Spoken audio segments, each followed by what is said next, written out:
Hey Trinity community, it's Pastor Hemingway here, and I pray that you are all doing well today. I want to thank you for joining me for this devotion. The passage I want to use comes from Ephesians 2, and it's probably very familiar to you. It says, "For by grace you have been saved through faith, and this is not your own doing, it is the gift of God, not a result of works, so that no one may boast." Now that's the part that we are mostly familiar with.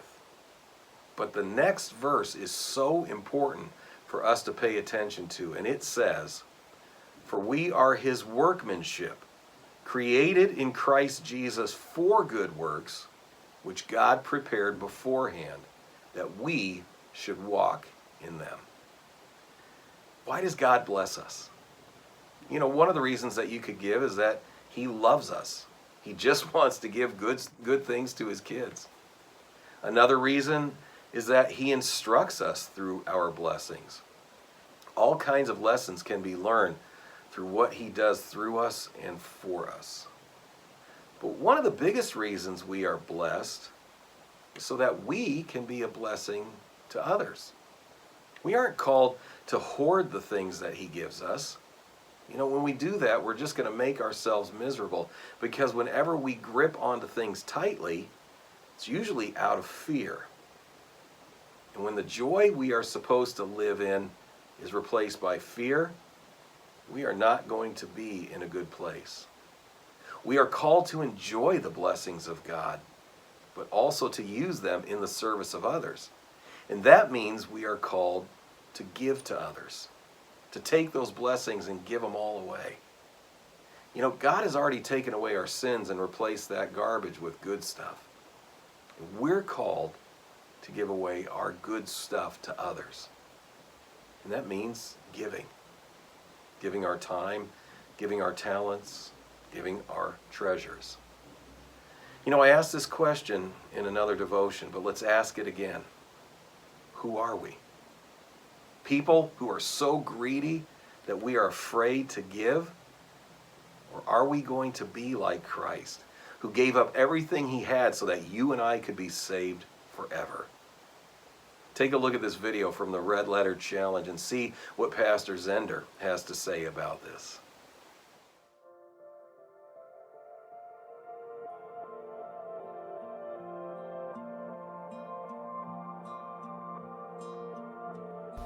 So today we are at the Springs, and the Springs remind me of giving, which is our fourth principle in the Red Letter Challenge of the things that Jesus invites his followers to practice. You know, Jesus actually talks more about money and giving than any of the other principles, and so it's an extremely important topic that we have to discuss. But when we talk about money, especially as Christians, there's real hesitation when it comes to money. And there's many reasons why, but I think there's two main reasons. And the first reason is that some of us have given our hard-earned dollars and seen those dollars misused or abused. I was watching a show on an airplane flying back once and just stumbled upon this show about the lavish lifestyle of these mega church preachers. So think luxury in the Lord, think Bentleys and Bibles. And for whatever reason, it just did not sit well with me. There was something inside of me that says, this isn't right. And if I knew my money was going to something like this, or a person like this, or an organization or ministry like this, I don't know that I'd want to give either. But the second main reason that I think we struggle with money and giving and even talking about it is because money's an idol for us. It's probably the biggest idol we have in our lives. And it's tough to talk about something that's so personal, that's such a part of our life. But the more I read through the words of Jesus, if you read all of his words and you see the frequency of which he talks about this, man, I am convinced it is impossible to be a stingy Christian. And there's a lot of areas where Christians like to take real firm black and white stances on areas that I think are gray. Giving is one of those areas I think a lot of people think is gray, that actually, if you look at the words of Jesus, is kind of a black and white issue. It is impossible to be a stingy Christian. And to live the life that Jesus is calling us to live, we are a generous people. And so I want to move you to generosity. So earlier I mentioned that the springs remind me of giving.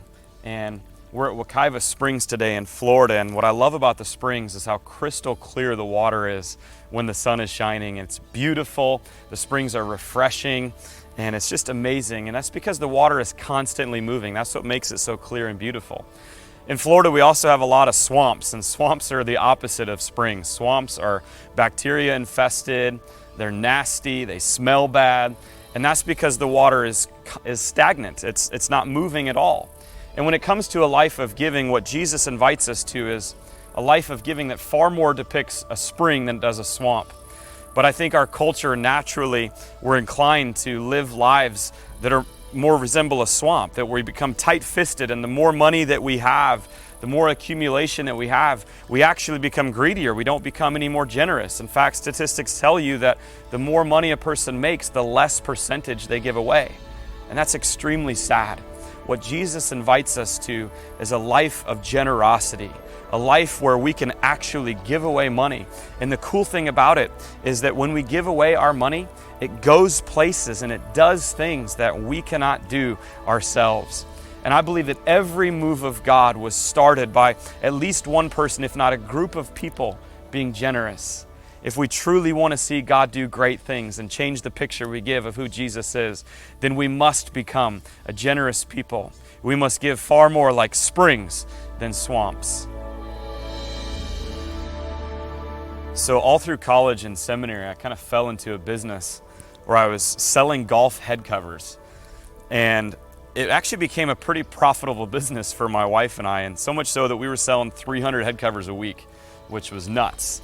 And we always had this dream of planting a church and growing God's kingdom that way. And all of a sudden, this very profitable business comes along. And so we really wrestled, especially at seminary as we got closer to finishing with the master's degree, of what do we want to do? Do we want to keep the business and just do really well and save up and then one day plant a church? Or do we want to plant a church now and give up the business? And actually, it worked out that God allowed us to do a bivocational ministry where, in other words, we had income from the business that would support us while we planted a church. And so it turned out to be a really cool thing, but it was super confusing at the time, I remember. And I don't advise you to do this, by the way, but it's one of the few times in life where I've made a deal with God. I said, okay, God, if you want me to keep this business and plant a church, then I want you to use my business of selling golf head covers. You know the little covers that go over the woods, that business.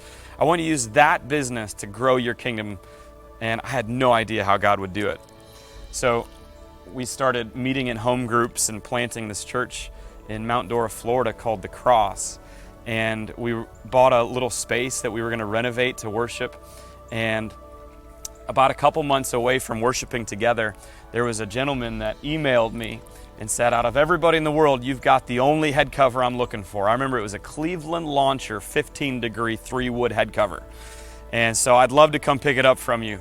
And so I didn't normally do pickups, but for whatever reason, my spirit was telling me, yeah, just have him meet you at the church and you can do it there and it'll be great. And so that's what happened. And he came and he saw we were a new church and he was interested, and so much so that he started coming to the church. And then about 2 months after we started worship, he took me out to lunch and he said, we love what God is doing here at the Cross and we'd love to help get the word out. You're a new church, and my wife and I would love to buy billboards for the church and put them all over town and let people know that the Cross is here. And so I said, man, that's amazing. How cool is that? And so for almost 6 years, we've had billboards in our community up that have been pointing people to come to our church. And what's most important about that is at the church, we point them to Jesus. And as I was reflecting back about this, I was thinking a couple things. Number one, how amazing is it that God actually answered my prayer, that he could turn selling golf head covers into growing his kingdom?